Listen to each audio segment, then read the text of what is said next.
Hello everyone. రీసెంట్‌గా మనకి Trump చేసిన న్యూస్ వల్ల గ్లోబల్ మార్కెట్స్ అన్నీ పాజిటివ్‌గా రియాక్ట్ అవుతున్నాయి. సో, మన నిఫ్టీ కూడా 1000 పాయింట్స్ పాజిటివ్‌లో చూపిస్తుంది.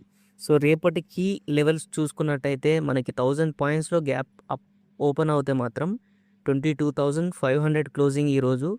సో, రేపటికి గ్యాప్ అప్ అనేది ఒక 1000 పాయింట్స్ అనుకుంటే, సో, 1000 పాయింట్స్ ఓపెన్ అయినా గానీ నిఫ్టీ సస్టైన్ అవ్వాలి. సస్టైన్ అవ్వకుంటే స్ట్రాంగ్‌గా ఫాల్ కనబడే ఛాన్స్ ఉంటది. ఎందుకంటే మనకి ట్రెండ్ లైన్ అనేది ఇక్కడ ఉంది. ఎగ్జాక్ట్‌లీ మేజర్ ట్రెండ్ లైన్ ఇది. ఈ ట్రెండ్ లైన్ బ్రేకౌట్ తీసుకొని సస్టైన్ అవుతే 23,500 అబోవ్. సో, మనకి మార్కెట్స్ అనేవి రివర్సల్స్ గాని, రికవరీ అనేది సో, ఫర్దర్‌గా ఉండే ఛాన్స్ ఉంటది కమింగ్ డేస్‌లో.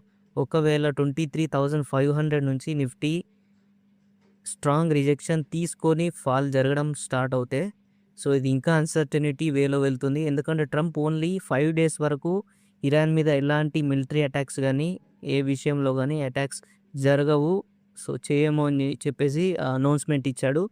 సో, చూడాలి రేపటి నిఫ్టీ అనాలిసిస్ వీడియోస్‌లో మీరు కంప్లీట్ లైవ్ స్ట్రీమ్‌లో అటెండ్ అవుతే మీకు ఈజీగా అర్థమవుతది. ప్లస్ మన టెలిగ్రామ్ ఛానల్‌లో జాయిన్ అవ్వండి.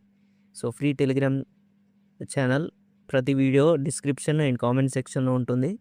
So, 22,500 closing, 22,800 above market positive sentiments చూపిస్తాయి.